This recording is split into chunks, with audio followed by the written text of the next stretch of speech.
irmãos da paz do Senhor. Amém. Salmos.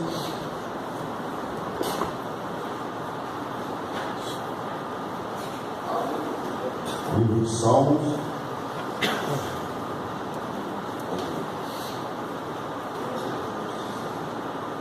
Número 46.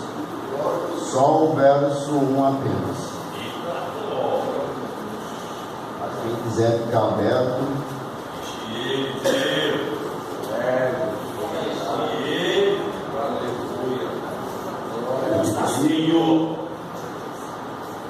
Salmos, número de 46, verso 1 apenas. E diz assim a palavra do Senhor: Deus é o nosso refúgio e fortaleza, socorro bem presente na angústia. Os irmãos repetem: 1, 2, 3 e já. Deus é o nosso refúgio e fortaleza, socorro bem presente nas angústias.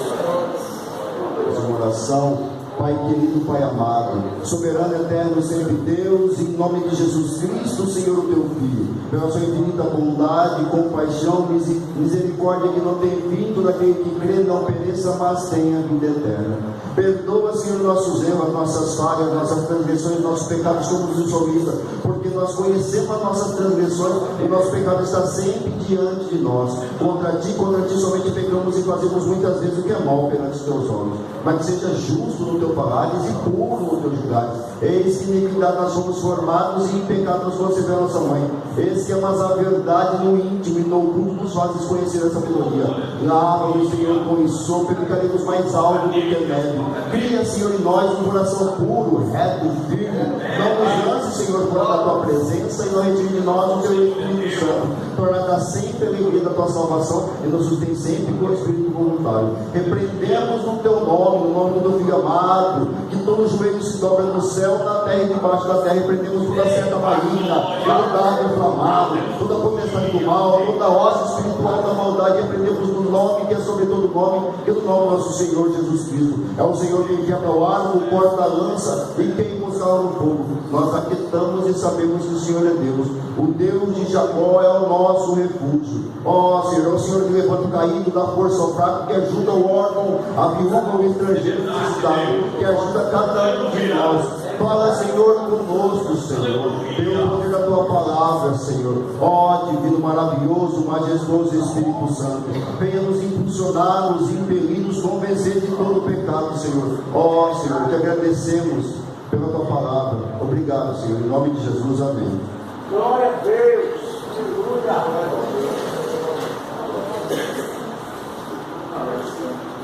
Glória a Jesus.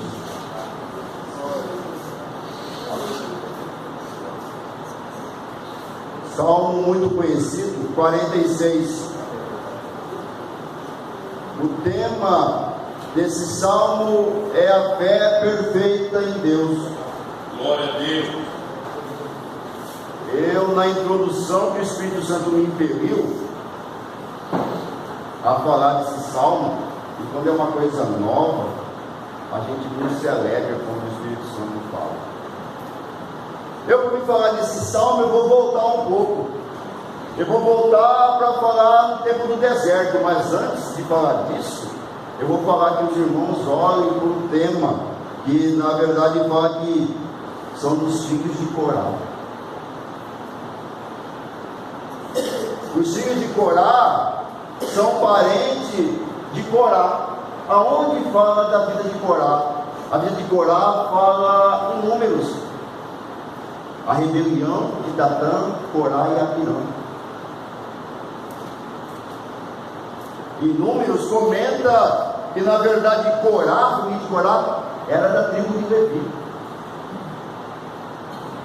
E ele estava no templo sendo servido. Só que ele ouviu alguns parentes dele, que eram dos de Ruben, os Rubenitas, que era Abirão, e começaram a ouvir a voz que eles falaram, porque como que vocês aceitam Moisés e Arão mandar na situação? E fizeram uma rebelião A rebelião de Datã, Corá e Abirão. Essa rebelião custou porque toda vez que acontece uma coisa contra nós, já comentei isso mais de uma vez, duas, várias, toda vez que acontece algo contra nós, nós fazemos uma coisa: oramos. E Moisés e Arão foram orar: Senhor, o povo inteiro está ficando contra nós, ainda vamos fazer isso. Deus sempre Ele dá uma estratégia de guerra. Ele é o Senhor dos exércitos. Sempre dá uma estratégia, sempre. Se não temos estratégia, é porque não estamos ouvindo a voz de Deus. E Ele fala: pega de cada uma tribo, pega o cajado. Porque existia Rubem, Simeão. Rubem, eu vou dizer isso, ele tinha profanado a cama do seu pai, por isso que ele tinha direito da primogenitura. Rubem, porque Rubem, Simeão, Levi, Judá, Gade, Aser, Naphtali, Zebulon, José, Benjamim, cada um tinha sua tribo. Pega todos, escolhe cada um, chefe de cada tribo, e pega o cajado de cada tribo e enterra. Deus fala para Moisés, para Arão, isso aí: enterra, e de manhã você vai lá, a que florescer, esse é o escolhido. Arão era da tribo de Levi, e enterra. De manhã vai lá ver o cajado, floresceu, e diz de passagem que o que floresceu é folhas de amêndoa.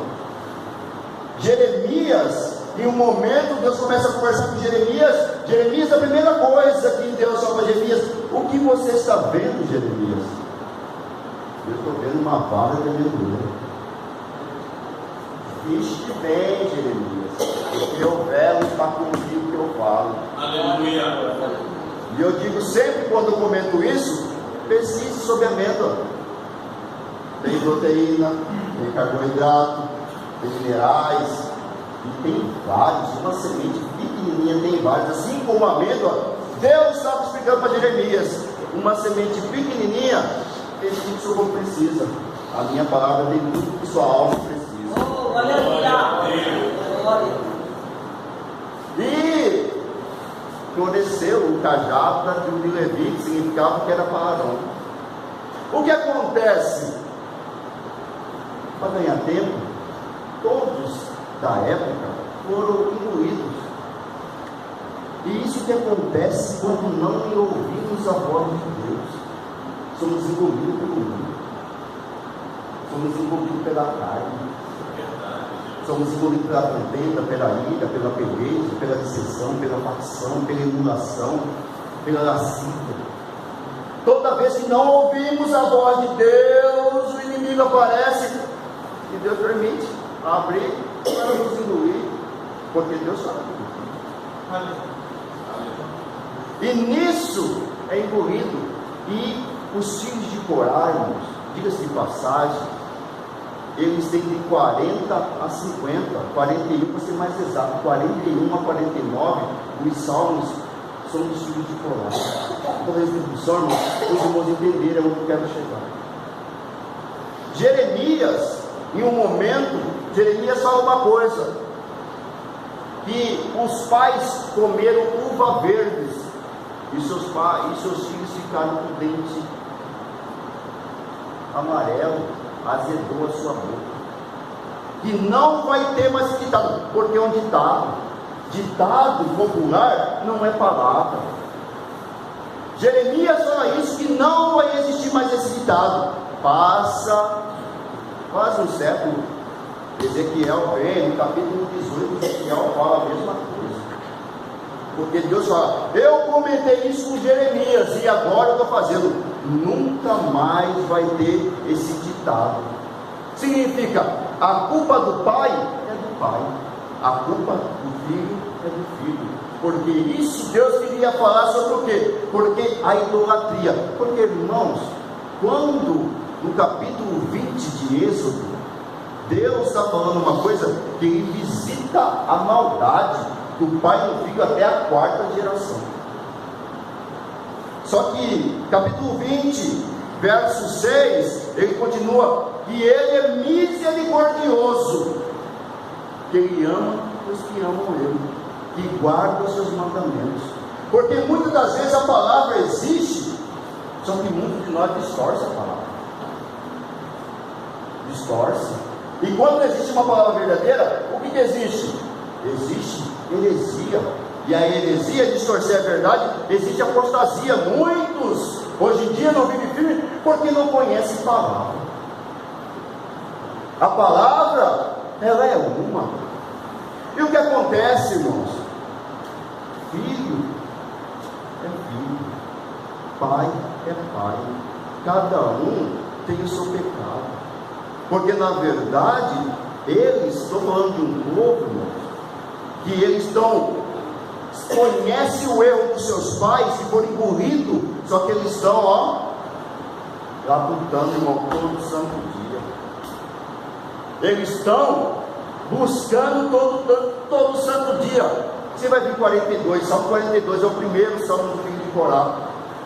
42, ele está falando que a alma dele está aflita e ele não consegue louvar. Irmãos, salmos é cântico. Como que ele está louvando, mas não consegue louvar? Ele está falando que a alma dele está buscando louvar, mas não consegue porque está abatida. Tem pecado que acontece, irmãos, que fica na alma muito tempo. Muito tempo. Eles estão louvando, mas não conseguem louvar. E ele fala da força do servo. Comentei esses dias atrás, estou entendendo onde eu ia chegar, porque a gente vai pregando, a gente não entende o que a gente prega. A gente só prega. Ele só fala o que Deus vai falar. Aleluia. E ele está falando que assim como o servo tem sede, anseia pelas águas, assim a alma dele suspira por Deus. Significa que ele vai reconhecer a presença de Deus, mas não reconhece ainda, porque a sua alma está aflita, está angustiada. E passa no 43, ele está começando a entender, porque duas vezes fala que a alma está abatida no 42, e no 43 que ele viu de Corá também, ele está falando dele, que ele espera em Deus, espera a justiça de Deus, e ele continua. Eita glória. Quando chega no 45, ele começa a entender o que Deus está falando com ele. Irmãos, estou explicando uma coisa aqui, que eu senti muita presença de Deus, então, uma palavra simples. Eu estou falando de uma família inteira, porque é o salmo, porque salmo tem muitos. Tem salmo que não estão de salmos, Maria, Paulo, Moisés, apesar que tem salmo de Moisés também aqui, tem muitos. Os filhos de Corá, eles estão de 41, 49, e é um processo 42, 43, 44, chegar a 45, e ele fala, quão boas as palavras, são boas as palavras, porque para você começar a louvar a Deus, você precisa ter palavras boas de Deus no seu coração.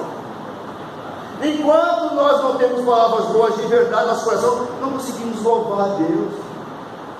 Irmão, estou falando de uma família inteira que está buscando sair de uma prisão que seus pais fizeram porque mancha. Eu ouvi essa semana e eu senti muito de Deus sobre memorial, sobre legado.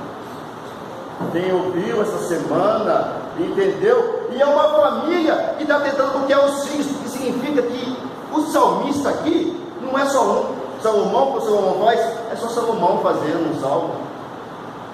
Quando é Davi, se entende porque existe Masquil, Sozanim, do Salmo 40 ao 50, eles vão mostrando que eles estão louvando por tudo que pode, porque tudo significa vários instrumentos e vários tipos de vozes. Aqui é alamote, é um som estridente, agudo, que eles querem perfurar para chegar no céu. E na verdade eles vão vindo.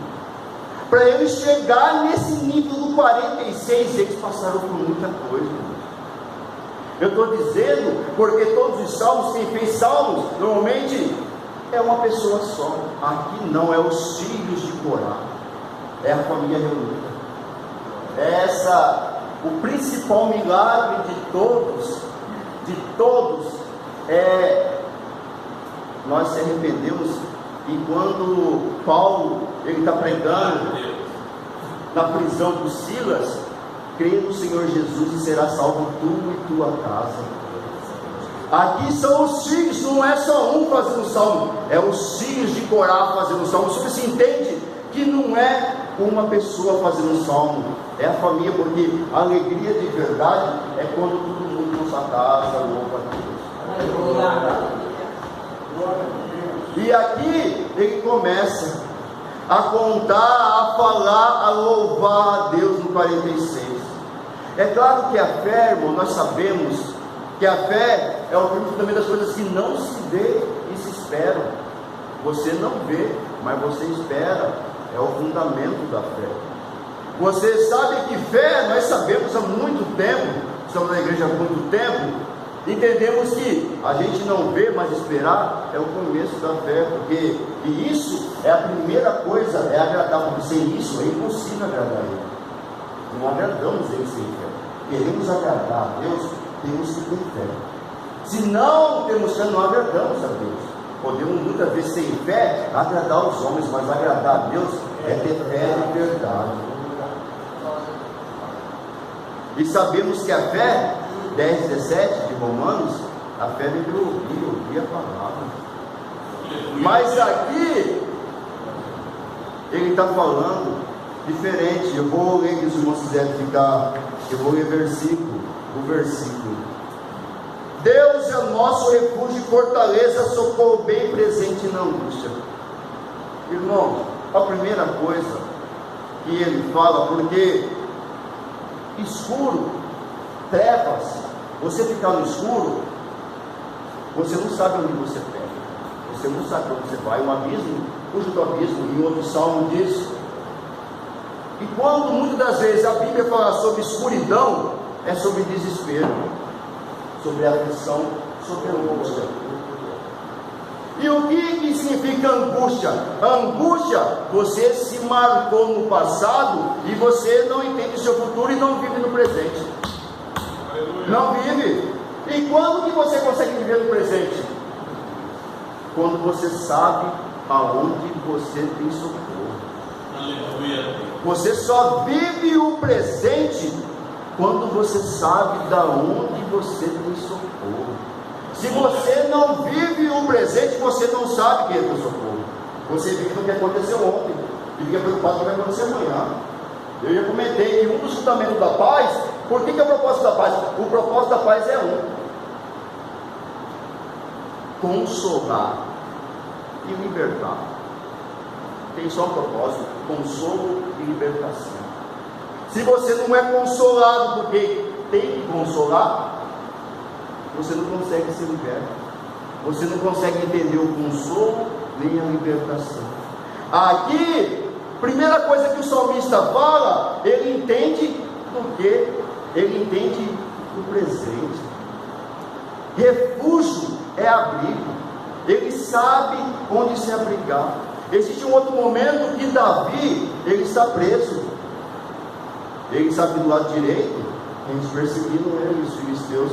Do lado esquerdo, está Saul querendo matar ele. E Davi sempre teve o refúgio, Deus como refúgio. E aqui ele está falando que abrigo, socorro de verdade é Deus. E na verdade isso não é porque a gente se entende que é uma fortaleza, que é um lugar que a gente se esconde. E isso muitas das vezes, irmãos, eu vou explicar desse jeito que me permita agora. Sabe o que é isso? É oração. Eu vou falar uma coisa. E eu vejo uma coisa que eu conversei com um amigo meu aqui esse dia, e é isso que o Espírito me pediu agora. Você vai ver que Jesus, ele teve um momento que ele precisou de dinheiro. Pedro, vamos dar o imposto, joga um anzol, pega, paga para mim e paga por ti. Precisou. Teve um momento que Jesus, ele teve de íntima compaixão, ele vindo, e a mulher, a viúva com seu filho morto no esquife, ele sofreu de íntima compaixão. Glória a Deus. Teve um momento que seu amigo Lázaro morreu e ele chorou. Teve um momento que ele pregou durante semanas no Sermão da Montanha. Semanas no Sermão da Montanha. E quando desceu, o centurião na Cafarnaum veio, ele se maravilhou com a fé daquele centurião. Então você entende que mostra que cada momento que Jesus ele sentiu o que nós sentimos, as emoções. Mas tem uma coisa que você sempre vai reparar que ele sempre fez: ele sempre orava, sempre saía. Você vai pegar em Marcos, em Lucas, tem João, porque uma hora, quando ele vai ressuscitar Lázaro, ele fala: Senhor, eu sei que o Senhor sempre me ouve. Eu estou orando aqui para eles ver se eles ouvem também, e pega de exemplo isso, porque eu que sou filho, e quer dizer isso, eu que sou o Salvador, eu oro todo dia, e esse exemplo que eu quero passar de oração. Esse é o refúgio, esse é a fortaleza, é orar no Senhor, porque muitas vezes, irmãos, com todo respeito a todo mundo, porque o que a gente deve dever aos outros é amor, o resto não podemos dever nada. Com todo respeito, porque muitos de nós, às vezes, somos dependentes da oração sempre do nosso próximo, mas muitas vezes não oramos de verdade. Nunca, se eu perguntar aqui para alguns irmãos, passar microfone e falar assim: qual a última vez que você orou de verdade, dentro do seu quarto, fechou a porta, como Jesus falou, orou e ficou horas orando, chorando na presença dele? Se eu perguntar para muitos aqui, eu acredito que metade, porque eu coloco isso como uma parábola de 10 virgens, 5 prudentes e 5 loucos. Então, na verdade, oração sempre é refúgio, sempre é fortaleza, porque isso mostra uma intimidade com quem é aquele que pode te proteger sempre. Eu vou continuar, vou falar mais sobre isso. Pelo que não temeremos, ainda que a terra se mude, ainda que os montes se transportem para o meio dos mares. Irmãos, e diz de passagem que desespero é uma coisa que mais ansiedade, desespero, isso traz muita angústia. Quem tira isso da alma, porque às vezes a gente abafa, a gente abafa uma angústia que sentimos tal dia X, e ela ficou lá na alma, entendeu? Ela ficou lá, e oração, intimidade com Deus, tira isso, né? Eu vou falar isso de novo, mas eu tenho que falar de novo isso, porque Deus quer falar com alguém desse jeito. Mas pelo que não temeremos, ainda que a terra se mude, ainda que os montes se transportem para o meio dos mares. Irmãos, toda vez que falar monte, tem 2 modelos de monte. Sempre tem 2 modelos de monte. Uma que Deus está elevando seu nível espiritual, e uma que alguém se exalta sobre você. É 2 tipos, impedido pelos Espíritos para dizer isso, embasado na Bíblia. Toda vez que falar de monte, é elevação. Alguém se elevou contra você, ou ele está te elevando. No momento que ele fala de Arão, no Salmo 133, que ele está no Monte Hermon, e a unção desce da barba de Arão, elevação de nível espiritual. A unção dos pedaços de jugo, é uma elevação. E aqui comenta que em João Batista comenta que ele vai esplainar os montes, ele vai derrubar. Então é a soberba que ele vai quebrar, ele sempre quebra. Então eu vou chegar nos outros versículos para explicar melhor isso aqui. Pelo que não temeremos, ainda que a terra se mude, e ainda que os montes se transportem para o meio dos mares. E vamos falar montes no meio dos mares. Montes é de terra. Terra, provavelmente fala terra, somos nós. Da terra nós viemos e da terra nós governaremos. É nós. E quando fala montes no meio dos mares, significa ilha. Se você for entender, ilha. Quando você está no meio do mar, muitas das vezes isso aí se chama solidão. A angústia, ela traz solidão. A angústia, a gente vai se sentindo angustiado, a gente vai pensar o quê? A gente vai se afastando. A gente vai se sentindo angustiado, a solidão vai tomando conta da gente, a gente não consegue se abrir com as pessoas. A gente vai se escondendo, a gente não vê, a gente vai, os nossos sentimentos e emoções, a gente não mostra para ninguém, a gente fica sendo cada dia mais reservado de um jeito que vamos nos esconder de nós mesmos. Então, na verdade, e o pior das solidões é aquela que estamos no meio de todo mundo. Essa é a pior tipo de solidão, que estamos no meio de todos, e se sentindo lá dentro do nosso meio, estamos todos. Por isso que a primeira coisa do Sermão da Montanha, quando ele fala bem-aventurados os pobres de espírito, porque nosso espírito sozinho, a gente não consegue crescer em nada, porque não adianta nada o homem ganhar o mundo inteiro e perder a sua alma. Então, na verdade, quando ele pega os montes e coloca no meio do mar, ele está entendendo que não vale você ir no meio de todo mundo, e você é solitário. E quando ele muitas vezes ele faz isso, é para você ter um contato com ele. Isso significa o quê? Oração, intimidade com o Pai. Isso é transportado no meio dos mares, porque a situação, muitas vezes em volta da gente, de nós, não entendemos por quê. Porque Deus, ele faz a tribulação, ela produz algo. Então, quando ele faz isso e coloca, ele está tendo uma intimidade. Quantos de nós passamos por cada tribulação e não entendemos por quê? E ele só quer só uma coisa de nós. Só uma coisa. Aleluia. E continua assim: ainda que as águas rujam, irmão, porque na verdade, no momento que estamos solitários, nós ouvimos muito barulho externo, rugir, é barulho. No momento que o leão está bramando, rugindo como o leão, né?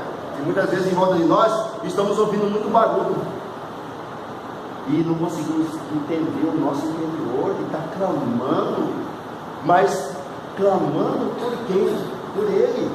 Só que assim mesmo, muitas vezes, por mais que sentimos essa solidão, não temos coragem de dobrar o joelho e falar: Senhor, eu estou aqui. E aqui ele continua, ele fala: ainda que as águas rujam e se perturbem, ainda que os montes se abalem pela sua braveza. Aqui está dizendo das águas rugindo, fazendo barulho em volta da gente, os montes se ficando bravos. E quando fala aqui nesse caso que os montes estão ficando bravos, é porque muitas das vezes, quanto mais estão machucados por dentro, mais as pessoas em volta da gente se exaltam.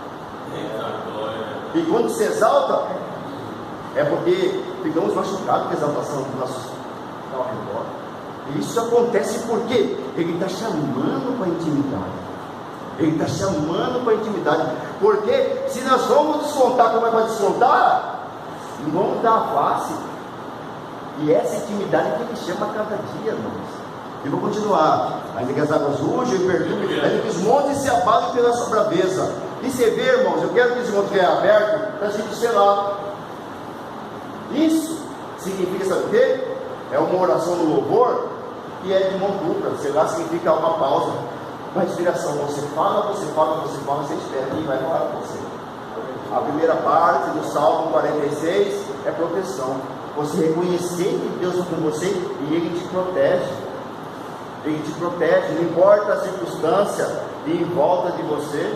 Aí você se sente solitário, solitária. Você sabe, você vai acreditando na proteção dele, nos mínimos detalhes. Você sabe que ele está com você.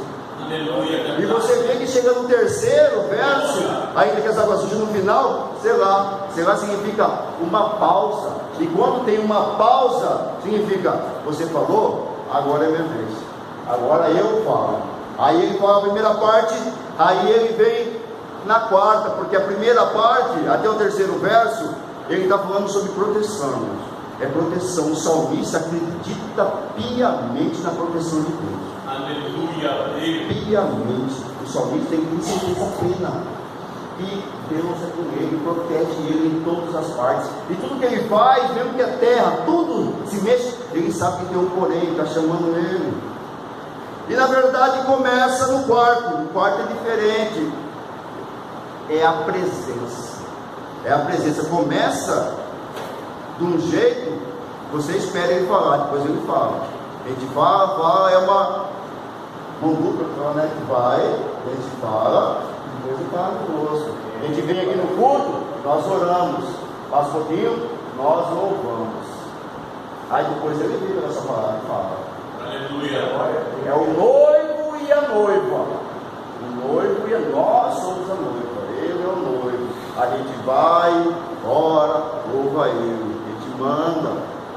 e depois ele desce pela sua palavra. Então o que acontece? Chega no quarto, há um rio cujas correntes alegram a cidade de Deus, o santuário das moradas do Altíssimo. Aqui ele começa a falar da presença dele. Se você for olhar nos rios, no 42 ele está falando que ele está suspirando. O cervo suspira pelas águas, no 42, e aqui ele já está conhecendo. Ele sabe, porque no 42 é o primeiro salmo do time de Corá. Ele está suspirando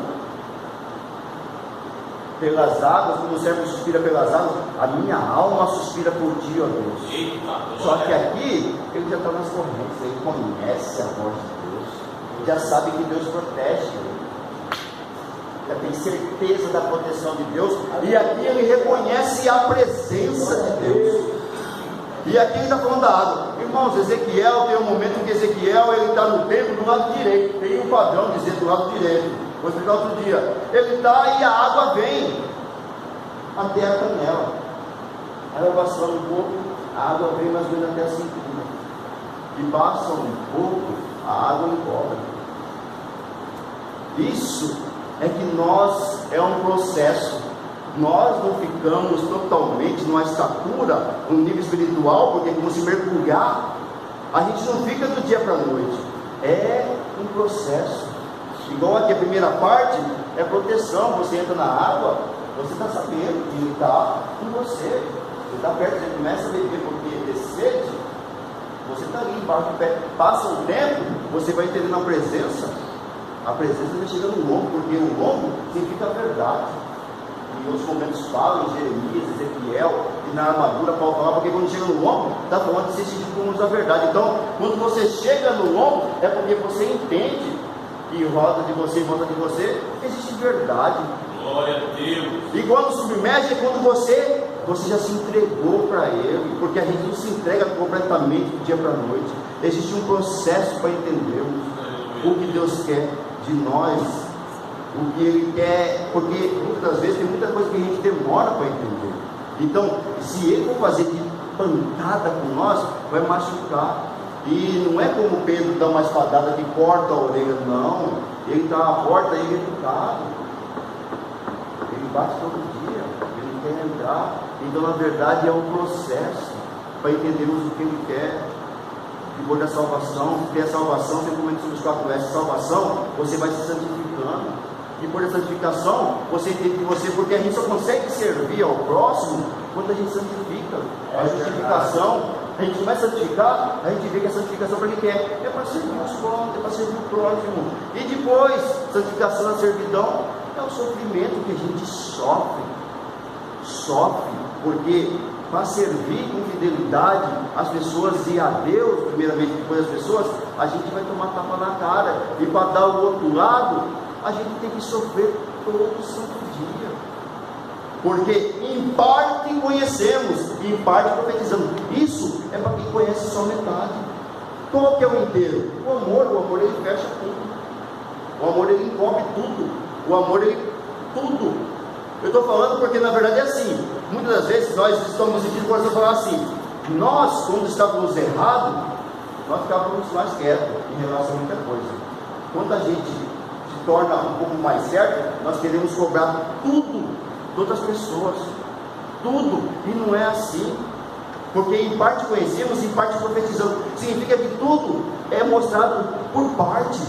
O que é inteiro? O inteiro é sempre o perdão, o amor. Isso é inteiro, é uma coisa que ela não precisa de outra coisa. É uma revelação de você clamar e você entender, é você reconhecer que Deus te ama. E quando você reconhece que Deus te ama, independente da situação, da tribulação, você consegue amar as outras pessoas. Você sempre tenta fazer o melhor para outras pessoas. A gente cobrar das outras pessoas, muitas das vezes a gente só cobra porque a gente está se cobrando também de uma coisa que a gente não muda. A gente cobra muitas vezes porque a gente faz uma cobrança, mas a gente tem que cobrar primeiro da gente, de nós mesmos. Porque quem começa a ser perfeito, ele cobra de si para amar sempre o próximo. porque de cobrar outras pessoas, principalmente as pessoas de casa, entendeu? É muito fácil, porque o fariseu, ele só comentava de quem? Comentava das pessoas, mas para ele não cobrava. Então, a gente tem que se cobrar sempre da gente mesmo. Porque a gente se cobra muito das outras pessoas, é porque na verdade as pessoas não sentiram amor na gente. Porque quando sente amor na gente, é tão bom, porque a pessoa vai se sentir amada, vai gostar de um abraço, vai gostar de um bom dia, vai gostar das pequenas coisas que estão ali. Então, na verdade, continuando, as nações se embraveceram, os reinos se moveram e levantou a sua voz e a terra derreteu. Irmãos, eu vou comentar isso rapidamente. Eu comentei sobre Nimrod já. Nimrod, ele fazia o quê? Ele era um dominador. Você ter poder, porque fala que ele é poderoso, 3 vezes no versículo. Você ser poderoso, poderosa, sem misericórdia, você se torna perverso ou perversa. Essa que é a verdade. E o que acontece? Quando acontece isso, os reinos se moveram, se embraveceram, acontece que Deus ele quebra. Se você vai entender, vou pegar assim, mais fácil de vocês entenderem como o Espírito Santo me impeliu. Davi, ele ficou muito tempo na humildade, cuidando das ovelhas. Muito tempo Davi ficou cuidando das ovelhas, e sempre servindo quem? Eu ouvi muita gente pregar, é porque Davi, quando foi ungido no meio dos seus irmãos, no outro dia o que ele fez? Eu perguntei isso. Quem quiser, alguém lembra disso que Davi fez? Quando Davi foi ungido, aí outro dia ele fez algo. Alguém lembra do que ele fez? Davi foi servir queijo, pão, levar pão para os seus irmãos que estavam na frente da guerra, não é verdade? Os irmãos aqui, o pastor que lembra, sabe? Eu acho que os irmãos também sabem. E Davi fez o quê? Davi foi servir. Presença de Deus, unção, é você ser despedaçado, o jugo despedaça, e você procura servir, fazer seu melhor para o próximo. Davi ficou trabalhando no pasto muitos anos, e Deus colocou ele no reinado. Serviu muitos anos com fidelidade aos homens e a Deus. Agora vou comentar uma coisa para os irmãos entenderem melhor. Nabucodonosor, ele sempre foi rei, perverso daquele jeito. Um saiu do pasto para o reinado, o outro saiu do reinado para o pasto. Ele ficou tanto se exaltando, porque quem se humilha, Deus exalta, quem se exalta, Deus humilha. E o que ele fez?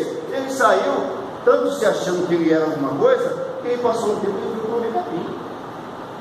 Um saiu de um jeito e foi para o outro do jeito que voltou. Então, na verdade, você vê um X aí. Então, toda vez que a gente se exalta demais, Deus humilha a gente. Os reinos sem Deus, eles são sempre fadados ao fracasso. Com Deus não. E toda vez que a pessoa se exalta com Deus perante as pessoas, derrete. A glória dele é temporal. É como uma vela da parafina que vai queimando até não ter mais nada. É só por um período curto de tempo. Isso acontece. Então, na verdade, vou continuando aqui.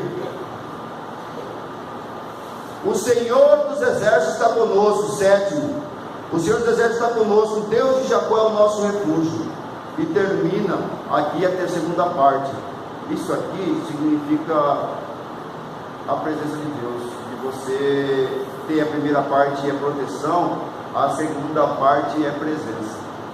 A presença de Deus é uma humildade de você saber que Deus, tudo que Ele faz é bom.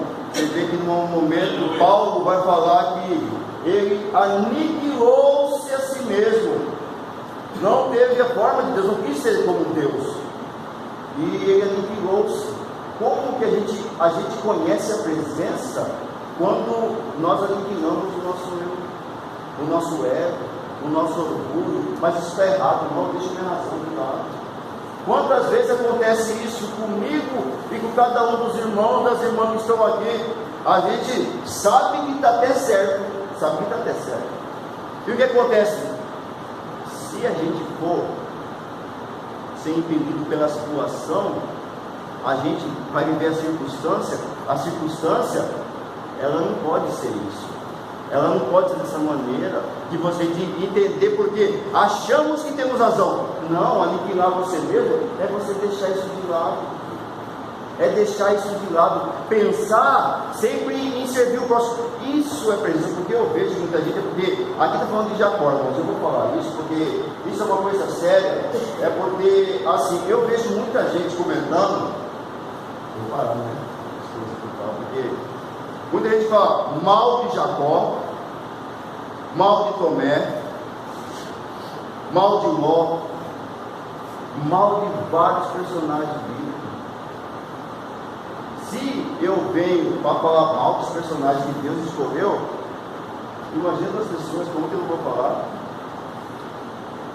Como que eu não vou falar? Como que eu vou falar? Porque quem fala mal do escolhido, porque na verdade isso, irmãos, a presença é porque, eu já comentei isso semana passada, Miguel, arcanjo, ele veio disputar o corpo com Moisés. Satanás não, assim, eu não vou te falar nada, o Senhor te repreenda. E a gente vai entendendo, a gente vai vendo, a gente vai meditando, a gente vai orando, a gente vai entendendo que a gente não pode jorrar uma água amarga e uma água doce. E a gente vai entender que a presença de Deus, a gente aniquilar o nosso eu, a gente deixa essa água amarga. A gente passa pelas essas correntes de água, a gente vai entendendo que a gente vai fazendo o quê? Que a gente não pode ter maldição e bênção no nosso coração. E muitos de nós somos desse jeito. Eu estava indo com um, o Espírito Santo me levou para outro, eu não posso falar o que eu quero. E quantas vezes somos assim? A gente vem, glorifica a Deus, e chega num certo momento a gente fala. Eu já vi comentário de Jacó. Jacó, ele é um exemplo, sempre comento isso, é um exemplo de esperança.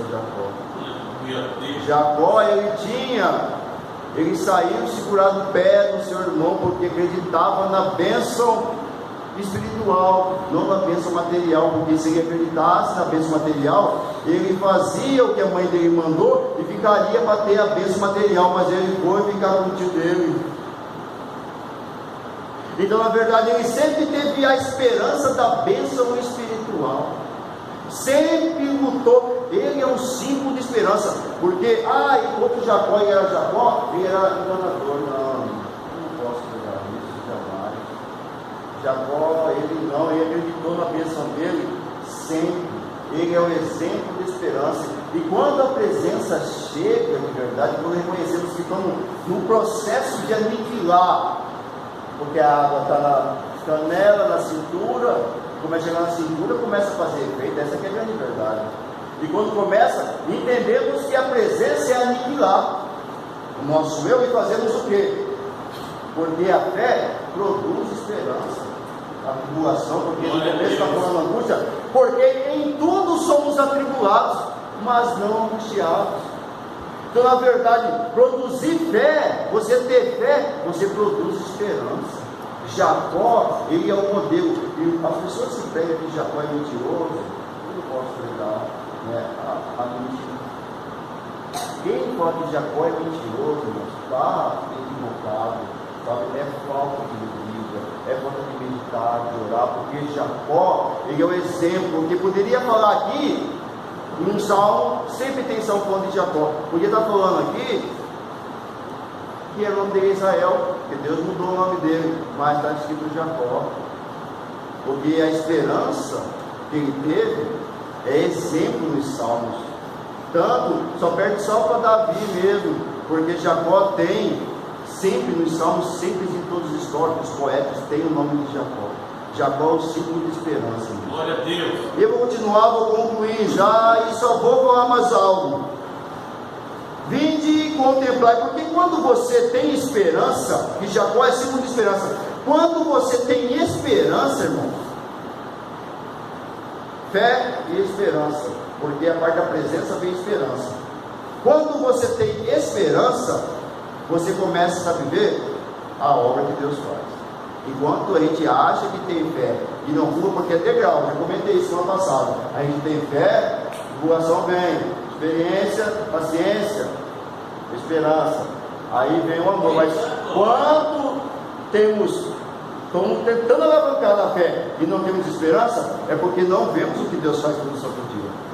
E aqui o verso fala: vinde, contemplai as obras do Senhor, que desolações tem feito na terra.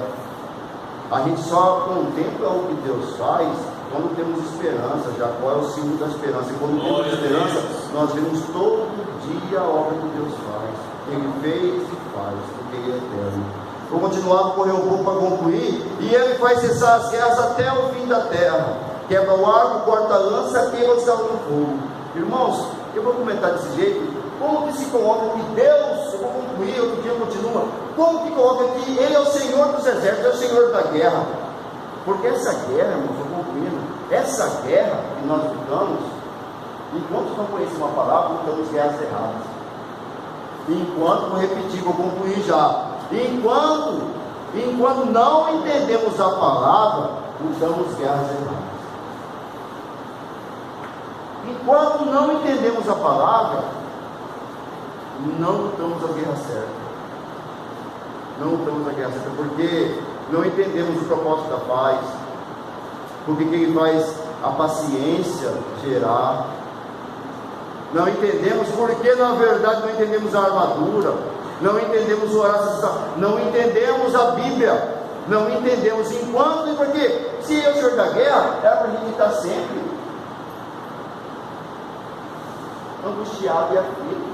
E a principal guerra é dentro da gente. A principal guerra é dentro da gente.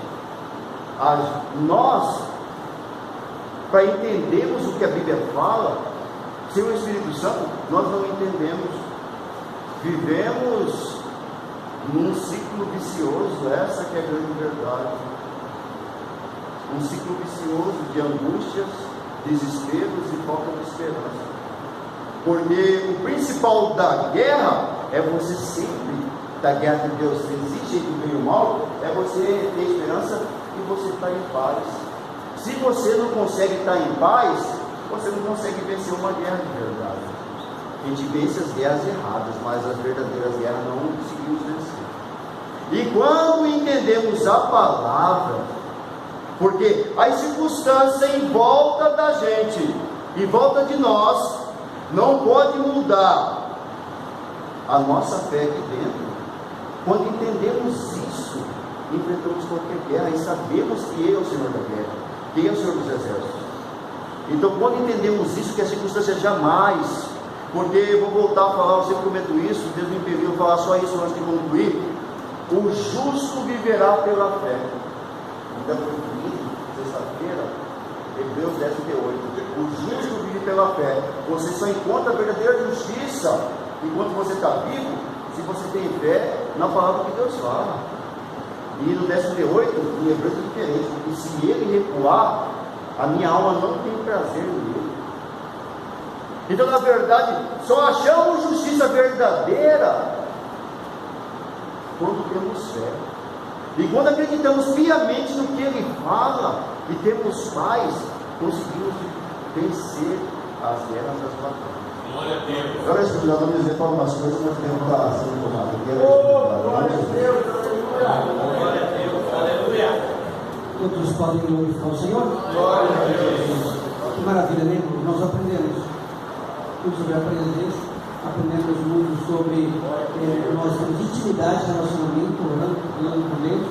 Nós aprendemos sobre proteção, aprendemos muito sobre como relacionar com